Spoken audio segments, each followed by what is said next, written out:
ନବକୃଷ୍ଣ ଚୌଧୁରୀଙ୍କର ଶ୍ରାଦ୍ଧ ବାର୍ଷିକୀ।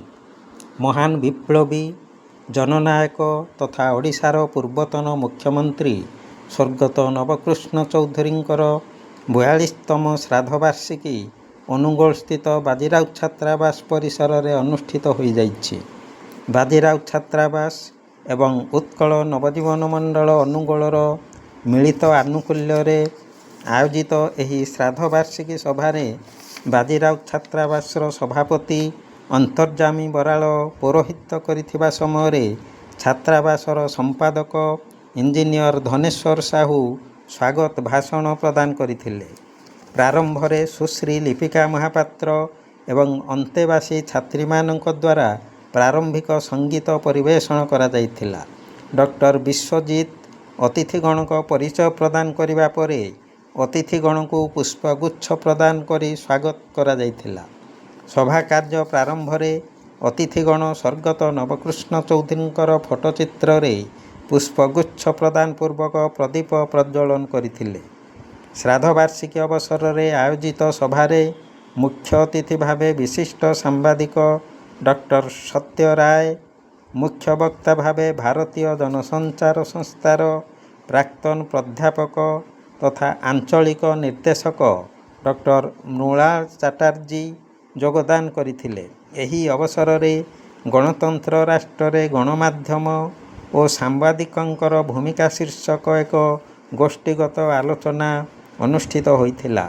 ଏହି ଆଲୋଚନାରେ ମୁଖ୍ୟ ଅତିଥି ଏବଂ ମୁଖ୍ୟ ବକ୍ତାଙ୍କ ସମେତ ଆଲୋଚକ ଭାବେ ଅନୁଗୋଳ ଜିଲ୍ଲା ସାମ୍ବାଦିକ ସଂଘର ସଭାପତି ଅଜିତ କୁମାର ଧର, ଅନୁଗୋଳ ଟିଭିର ପ୍ରତିନିଧି ବିଶ୍ୱରଞ୍ଜନ ପଟ୍ଟନାୟକ, ସାମ୍ବାଦିକ ଅନିଲ ପ୍ରଧାନ ଏବଂ ସାମ୍ବାଦିକ ପରଶୁରାମ ଦାସ ପ୍ରମୁଖ ଯୋଗଦାନ କରି ଗଣତାନ୍ତ୍ରିକ ରାଷ୍ଟ୍ରରେ ଗଣମାଧ୍ୟମ ଏବଂ ସାମ୍ବାଦିକମାନଙ୍କର ଗୁରୁତ୍ୱପୂର୍ଣ୍ଣ ଭୂମିକା ଉପରେ ଆଲୋକପାତ କରିଥିଲେ।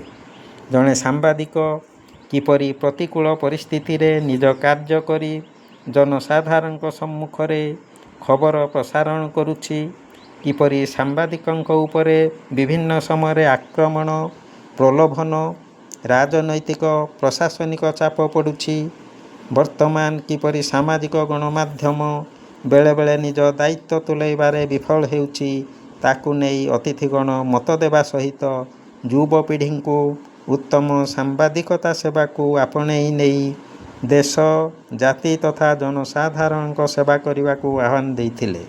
ଶ୍ରଦ୍ଧାଞ୍ଜଳି ସଭାରେ ବହୁ ବୁଦ୍ଧିଜୀବୀ, ସ୍ୱେଚ୍ଛାସେବୀ, ପୁରାତନ ଛାତ୍ରଛାତ୍ରୀ ଯୋଗଦାନ କରିଥିଲେ।